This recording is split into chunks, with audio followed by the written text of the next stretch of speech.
예수 그리스도라는 이 주제는 굉장히 중요한 주제인데, 제가 이걸 하면서 참, 제일 중요한 걸 잘 맡았다라는 생각을 하는데, 어, 당신은, 예수님은 누구신가? 예수님이, 빌립보 가이사라 지방에, 이르러서 자신의 공생의 사역을 마무리하면서 제자들에게 물어보시죠. 사람들이 나를 누구라 하느냐? 근데 더러는 세례 요한, 침례 요한, 더러는 엘리야, 어떤 이는 에레미야나 선지자 중에 하나라 하나이다. 침례 요한은 많은 사람들의 인기를 얻었고 불의에 항거했던 사람이고, 엘리야는 기적을 일으켰던 사람입니다. 예레미야는 눈물과 긍휼이 있었고 예시 선지자 중에 하나라고 했었습니다. 예수님의 모습 중에는 이런 부분들이 있었습니다. 기적을 일으켰고, 또 정말 그 예루살렘이 이렇게 멸망을 앞두고 있었을 때 긍휼을 가지고 눈물을 흘렸던 부분도 있고, 많은 사람들이 예수님이 치유하고 고치시는 것 때문에 오게 되었습니다. 그런데 예수님이 그리스도라는 의미는 무엇인가? 예수님께서 십자가 부활로 그리스도를 온전히 이루셨다는 것입니다. 예수님께서는 진정한 왕으로 사탄의 문제를 해결하셨다는 것입니다. 잠깐만요. 이게 이상하네. 이게 왜 이러지? 여기 하나를 빼먹어. 그, 나중에 나오니까. 예수님께서는 진정한 왕으로 사탄의 문제를 해결하셨다는 것이고, 진정한 제사장으로 죄의 문제를 해결하셨다는 것입니다. 진정한 선지자로 하나님과 단절된 문제를 해결하셨다는 것입니다. 사람에게 있어서 가장 핵심적인 문제인 사탄과 죄와 그리고 하나님과 단절된 문제를 해결하시는 예수님이 그리스도라는 인생의 모든 문제를 해결하셨다는 것이죠. 예수님께서 인간의 모든 문제를 해결하신 그리스도가 되신다. 예수님이 그리스도라는 의미는 예수님께서 하나님의 아들이시라는 것입니다. 시몬 베드로가 대답하여 이르되 주는 그리스도시요 살아계신 하나님의 아들이시니이다. 주는 그리스도시요 살아계신 하나님의 아들이십니다. 라고 했습니다.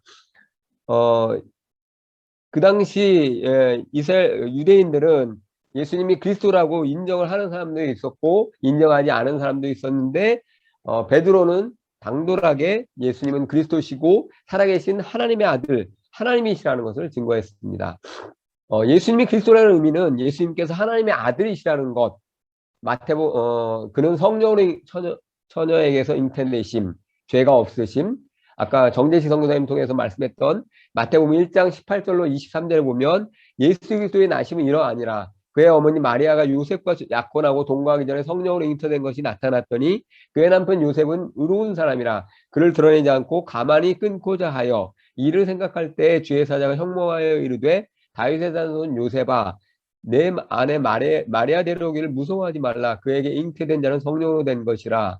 아들을 낳으리니 이름을 예수라 하라. 이는 그가 자기 백성을 그들의 죄에서 구원할 자이심이라 하니라. 이 모든 일이 된 것은 주께서 선지로 하신 말씀을 이루려 하심이니 이르시되 보라 처녀가 잉태하여 아들을 낳을 것이요 그 이름을 임마누엘이라 하려 하셨으니 이를 번역한즉 하나님이 우리와 함께 계시다 함이라. 임마누엘 하나님이 함께 계시다는 말씀이죠. 죄가 없으신 분으로 오셨고, 두 번째는 성결의 영으로 능력으로 죽은 자들 가운데서 부활하셔서 능력으로 하나님의 아들로 선포되셨다. 성결의 영으로는 죽은 자들 가운데서 부활하사 능력으로 하나님의 아들로 선포되셨으니 곧 우리 주 예수 그리스도시니라. 성령으로 능력으로 죽은 자들 가운데서 부활하셔서 하나님의 아들로 선포되셨다. 하나님이시라는 것을 증거하셨다는 거죠. 예수님이 그리스도라는 의미는 예수님께서 하나님의 아들이시라는 것.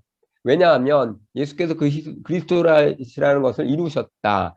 그분이 죄가 없으신 분으로 오셔서 죄인들을 위해서 죽으셨고 이것이 완전하시다는 증명으로 십자가에서 죽으시고 부활하셨다. 이것은 인간으로서는 불가능하고 하나님이시라는 것을 증명하셨다. 그래서 예수님께서는 하나님의 아들이시고 하나님이신 것이다. 라는 것이죠. 유대인들은 예수님은 인간이라고 생각을 하죠. 예수님이 그리스도라는 의미는 언약인데, 구약을 통해서 메시아가 오실 것에 대한 언약을 하셨고 신약을 통해서는 메시아가 오셨다. 다시 오실 메시아다라는 것을 말씀하셨고, 이것을 이루신 분이 바로 예수님이라는 거죠. 예수님이 그리스도라는 언약을 이루었다는 것입니다. 예수님이 그리스도라는 복음은, 이 복음은 하나님이 선지자들을 통하여 그의 아들에 관하여 성경에 미리 약속하신 것이라. 그의 아들에 관하여 말하면 육신으로는 다윗의 혈통에서 나셨고 성결의 영으로는 죽은 자들 가운데서 부활하여 능력으로 하나님의 아들로 선포되셨으니 곧 우리 주 예수 그리스도시니라. 이 복음에 대해서 바울은 예수님의 육신으로는 다윗의 혈통에서 나셨고 성결의 영으로는 죽은 가운데서 부활해서 능력으로 하나님의 아들로 드러났다는 것이 복음이다. 예수님이 그리스도다라는 것들이 복음이다라고 말했습니다. 그리고 사도들도 날마다 성전에 있든지 집에 있든지 예수님 그리스도라고 가르치기와 전도하기를 그치지 않았다고 했습니다. 안 믿는 사람들한테는 전도했고 믿는 사람들한테는 예수님이 그리스도라는 걸 확실하게 보여줬다는 거죠. 복음은 오직 계시로 받아들일 수 있다. 마태복음 16장 17절에 베드로가 주는 그리스도시요 살아계신 하나님의 아들이십니다라고 말씀했을 때 베드로가 예수님이 이렇게 말씀하시죠. 예수께서 대답하여 이르시되 바요나 시모나 내가 복이 있도다. 이를 내게 알게 하니는 혈육이 아니요 하늘에 계신 내 아버지시니라. 예수님이 그리스도라는 것을 정확히 알 수 있는 것은 배워서 알 수 있는 것이 아니고 하나님 아버지께서 보여주셔야 알 수 있습니다. 마르다도 똑같은 고백을 했지만 그가 그 예수님이 무덤문을 옮겨 놓으라 했을 때 믿지 못했던 것을 보게 됩니다.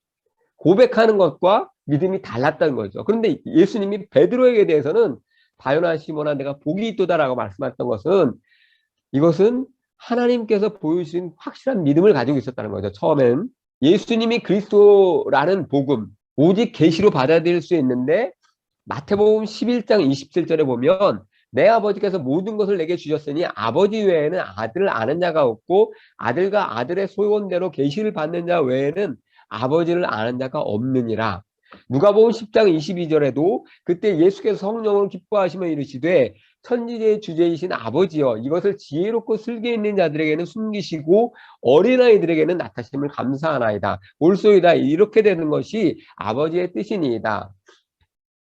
하나님 아버지를 정확하게 알았던 분도 예수님이고 그리고 예수님 하나님 아버지께서 계시해 준 자만이 예수님이 그리스도이실 것을 알게 되죠.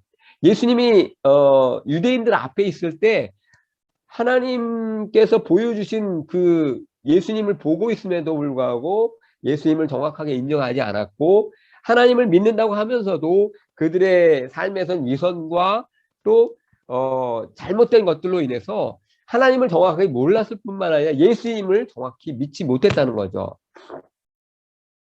그런데 예수님께서는 그 아들의 소원대로 계시를 받는 자, 정말 예수님을 진정으로 믿는 자에게는 아버지를 진정으로 알 수 있다는 건데 이게 정말 비밀이고 계시인데 그 이단들이 말하는 자기만 갖고 있는 그런 계시가 아니고 바로 하나님께서 성령을 통해서 우리가 믿게 하시고 은혜로 구원 얻는 것을 받아들이는 사람들이 정말 계시를 받는 것이죠. 이런 믿음 우리가 정말 그 믿음에 올바로 서는 것들이 정말 중요합니다.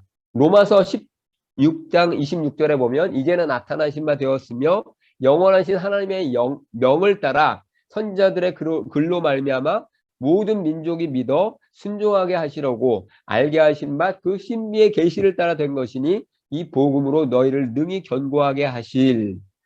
갈라디아서 1장 12절에 보면 이는 내가 사람에게서 받은 것도 아니요 배운 것도 아니요 오직 예수 그리스도의 계시로 말미암은 것이라.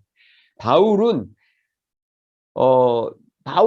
바리새인 출신이에요. 하나님의 말씀을 정확하게 알았던 분이에요. 그런데 예수님을 만나기 전까지는 예수님이 그리스도라는 것을 인정할 수 없었어요. 그런데 예수님을 만나고 난 다음에 그가 가지고 있었던 구약의 지식들이 이게 예수님이 그리스도라는 것들을 정확하게 알게 되고 난 다음에 그는 그렇구나. 선지자들의 그로 말미암아 예언됐던 그분이 바로 예수님이 그리스도구나라는 것들을 알게 되는데 이것은 신비의 계시를 따라 된 것이라고 말씀하고 있습니다.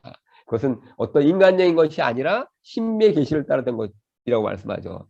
그래서 갈라디아서에 보면 사람에게서 받은 것도 아니고 배운 것도 아니요 예수 그리스도의 계시로 말미암은 것이라. 물론 아나니아를 통해서 처음에 그 예수님을 소개를 받고 예수님에 대해서 했지만 그가 아라비아 광야에서 3년 동안 예수님을 깊이 만나는 기회가 있었어요. 그 계기를 통해서 예수님을 정말 그 만나는 그 전에 가지고 있었던 구약의 지식들이 다시 한번 새롭게 정립되면서 예수님이 그리스도라는 것들을 아주 정확하게 세우게 되는 거예요. 그래서 그것을 통해서 그가 선교행할 때는 예수님이 그리스도라는 것들을 아주 명확하게 풀어낼 수 있었죠. 갈라디아서 3장 23절에는 믿음이 오기 전에 우리는 율법 아래 매인바되고 계시될 믿음의 때까지 갇혔느니라. 여기서 믿음이라고 했습니다. 믿음. 구약의 사람들은 율법 아래 매인바되어서 이 계시될 믿음, 예수 그리스도의 믿음을 정확하게 받아들일 수 없었는데 이 계시될 믿음을 받은 사람들만이 예수님을 그리스도라고 믿고 예수님을 구수대주로 받아들이게 된 거죠. 에베소서 1장 17절에 보면 우리 주 예수 그리스도의 하나님 영광의 아버지께서 지혜와 계시의 영을 너희에게 주사 하나님을 알게 하시고, 이 예수님을 그리스도로 믿는 것은 이 하나님의 성령의 계시를 통해서 나타날 수 있습니다. 그래서 예수님을 그리스도로 믿는 것, 예수님을 그리스도라고 알죠. 그리고 예수님은 그리스도예요. 우리가 많이 알아서 아는 것, 그 차원이 아니라 예수님을 정확히 그리스도로 알고 믿는 것이 얼마나 중요한지 모릅니다. 그런데 그것은 우리의 노력으로 되는 것이 아니고 교육으로 된 것이 아니라 교육을 받아야 되고 우리의 노력이 어느 정도 도움이 되겠지만 그것은 인간적인 것이 아니라 하나님의 은혜로 성령으로 가능하게 되는데 이것이 계시로 될 수 있습니다. 그래서 예수님을 그리스도로 믿는 믿음, 이것이 가장 중요한 믿음이고 이것은 우리의 어떤 것이 아니라 하나님의 은혜로 믿음을 얻게 된다는 것이죠. 제가 잠깐 기도하고 마치겠습니다. 하나님 아버지 감사합니다. 예수님이 그리스도라는 이 지식이 너무나 귀중하고 소중하지만 이것은 모두 다 갖게 된 것이 아니고 정말 예수님이 그리스도라는 것을 믿을 수 있는 계시가 되어진 자만이 예수님을 그리스도로 믿게 되는데 저희에게 하나님 아버지 이 계시가 돼서 예수님을 믿게 됨을 감사합니다. 저희의 믿음도 때로는 상황과 환경에 의해서 좌지우지될 때가 있고 연약할 때가 참 많음을 고백합니다. 하나님 아버지 이 굳센 믿음으로 바울이 정말 하나님의 말씀을 풀어서 정말 예수님이 그리스도라는 것들을 정확하게 풀어냈던 것처럼 우리의 삶을 통해서 성경을 통해서 성경 전체를 통해서 예수님이 그리스도라는 것들을 정확하게 알고 더 예수님이 그리스도라는 것들을 우리 삶 속에 체험하는 자가 될 수 있도록 인도하여 주옵소서. 감사드리고 예수님 이름으로 기도드립니다. 아멘.